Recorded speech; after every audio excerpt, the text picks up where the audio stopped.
Hi guys, and welcome to the Stephen King Sematary Club.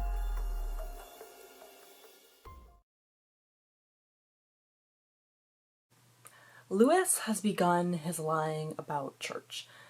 He gets a call from Rachel, he has to talk to her, he has to talk to Ellie and Gage, and Ellie asks him about church, and Lewis begins the web of lies, saying that he hasn't seen church, but he's probably fine, when he in fact knows that he buried church himself. And I can understand that's not a thing you really want to say on the phone anyway, but still, the groundwork has been set. Quote, "That's that," he said to the empty, sunny room, and maybe the worst thing about it was that he didn't feel bad, didn't feel guilty at all. Page 146.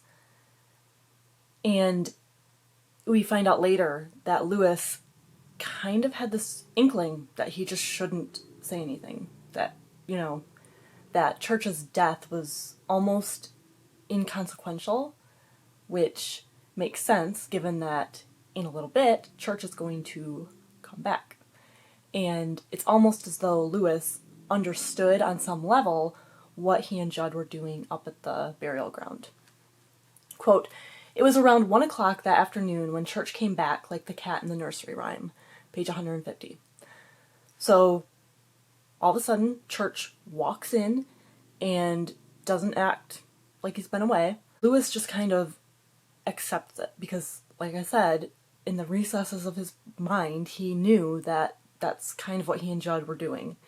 And he observes Church, doesn't like him. He finds Church to be repulsive now, and he doesn't like the feel of him.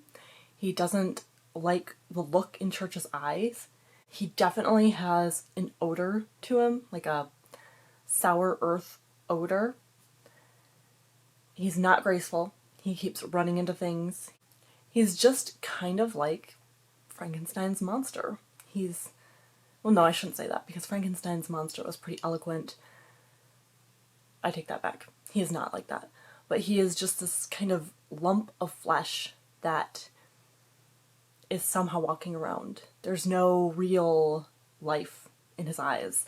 And Lewis can tell all this, but he's not certain that everyone else will be able to tell. Lewis goes over to Judd's house for another one of his late night, just kind of hanging out, drinking, talking sessions that he has with Judd. And they've become quite the ritual. Judd tells him about Stanny B and his first memory of the burial ground. He says that his dog got caught on the barbed wire, like he had said, and his father sent him away because his father was going to shoot the dog and he didn't want Judd to have to see it. But Judd knew what was happening. He knew that he was on an errand for his father that was unnecessary, but it was just a way to get rid of him. So he is crying behind this building where he was waiting for his order to be fulfilled, and Stanny B happens upon him, and he tells Judd, "Hey, I know a way to bring your dog back, but, it's gotta happen the dead of night. I'm going to come to your house and throw some rocks at your window to let you know I'm there. We're gonna go together. If you sleep through this, if you don't appear, I'm just gonna move on, and too bad for you and your dog." So Judd lays awake, just waiting in his bed for Stanny B to come along and take him to the place he's going to take him. And Judd said even then he felt like something was keeping him awake.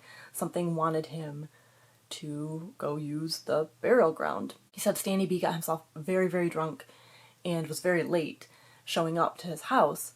And he took him up to the pet cemetery and then took him over the barrier and to the actual Micmac burial ground. And he buried Spot. Spot came back the next day, and his mother was very freaked out. Spot wasn't doing anything mean to her, but he had cornered her in the kitchen, and, she thought the dog was dead, so I can imagine her surprise. And Judd said that Spot wasn't ever the same, but he wasn't bad. He wasn't a bad dog. He didn't turn evil or, get this vicious streak to him. He said that once Spot died the second time, he was able to let him go at that point. So it's kind of like a training wheels situation where you're not ready for the death of something. It's like a slow death. It's like a slow acceptance. And then once it actually happens, it's done. I'd also be curious to know about burying an animal the second time. So if you bury an animal, it comes back, and then it dies, and you bury it again, what happens? Is there a difference? And Lewis is still trying to rationalize this in his brain. He's saying, well, maybe Church wasn't dead. Maybe Church was just unconscious, and I buried him, and he dug his way out. Judd said, that neck was swiveling around like crazy. It was obviously broken. And, quote, you only stop melting the frost under where you're laying when you're dead. Page 164. So when Lewis had pulled Church off the grass, it was frosty, and Church, like, pulled off, like you would pull off tape from something. And that's not something a live body does, even an unconscious live body. So Lewis is still trying to... his brain doesn't want to accept what actually happened. When Judd's father comes home, he is coming up the walk, and at that point, Spot would usually go greet him. And, you know, Spot is supposed to be dead.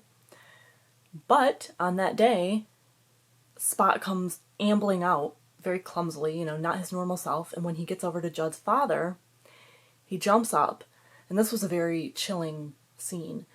It said that Judd's father grabbed his feet, the dog's feet, and he just stood there and looked at Spot for a long time.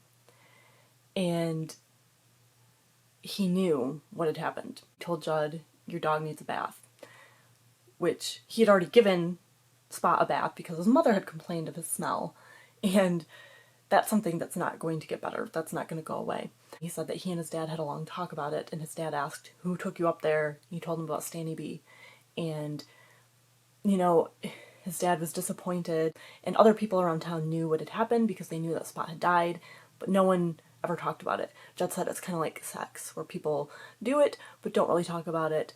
It's not proper. So no one really called Judd out or said anything about his dog coming back to life. There is an entire passage that I'm going to read to you. I don't do this often. Judd is trying to be diplomatic. He's trying to tell Lewis the reasoning for why he told Lewis about the burial ground, why he took him up there to bring Church back. And all of a sudden he realizes that he's been spouting, not nonsense, but he's not been telling the entire truth. Quote, Lester did it, and Stanny did it for the same reason I did it. You do it because it gets hold of you. You do it because that burial place is a secret place, and you want to share the secret, and when you find a reason that seems good enough, why... Judd took his hands away from his face and looked at Lewis with eyes that seemed incredibly ancient, incredibly haggard. Why, then you just go ahead and do it. You make up reasons. They seem like good reasons, but mostly you do it because you want to. My dad, he didn't take me up there because he'd heard about it, but he'd never been. Stanny B had been up there, and he took me. And 70 years go by, and then, all at once. Judd shook his head and coughed dryly into the palm of his hand. Listen, he said. Listen, Lewis. Lester's bull was the only damn animal I ever knew of that turned really mean. I believe that Mrs. Levesque's little chow might have bit the postman once after, and I heard a few other things, animals that got a little nasty, but Spot was always a good dog. He always smelled like dirt. It didn't matter how many times you washed him, he always smelled like dirt, but he was a good dog. My mother would never touch him afterward, but he was a good dog just the same. But Lewis, if you was to take your cat out tonight and kill it, I would never say a word. That place, all at once it gets hold of you, and you make up the sweetest smelling reasons in the world. But I could have been wrong, Lewis. That's all I'm saying. Lester could have been wrong. Stanny B could have been wrong. Hell, I ain't God either. But bringing the dead back to life, that's about as close to playing God as you can get, ain't it? Lewis opened his mouth again, then closed it again. What would have come out would have sounded wrong and cruel. Judd, I didn't go through all that just to kill the damn cat again. Judd drained his beer and then put it carefully aside with the other empties. I guess that's it, he said. I am talked out. Can I ask you one other question? Lewis asked. I guess so, Judd said. Lewis said, has anyone ever buried a person up there? Judd's arm jerked convulsively. 2 of the beer bottles fell off the table and one of them shattered. Christ on his throne, he said to Lewis. No, and who ever would? You don't even want to talk about such things, Lewis. I was just curious, Lewis said uneasily. Some things that don't pay to be curious about, Judd Crandall said, and for the first time he looked really old and infirm to Louis Creed, as if he were standing somewhere in the neighborhood of his own freshly prepared grave. And later, at home, something else occurred to him about Judd had looked at that moment. He had looked like he was lying. Page 168 to 169. I just love that. I love that Judd finally admits that something powerful made him do it. Having gone there and experienced it, and just being amazed that you brought something from the dead back to life makes you want to share it. He did reference Lester. Lester had brought a bull up. Somehow he had carried a bull up to the burial ground, buried it. It came back mean, and so Lester killed his bull after that. And then Lester took someone else up there. Even after his bull had gone mean, he still had this pull and this desire to share the secret with someone else. So I do like the whole ritualistic passing on the information to someone else aspect to this. I love that we get the first hints of maybe a person could be buried up there, maybe a person has been buried up there, you know, what happens in that kind of a situation. I love that Judd is telling Louis all this deep personal stuff, and yet he is still unable to go that one step further, which we'll find out later. He is lying. He does know something about people being buried up there, and it's perfect. It's a perfect passage. I love it. I love the whole thing.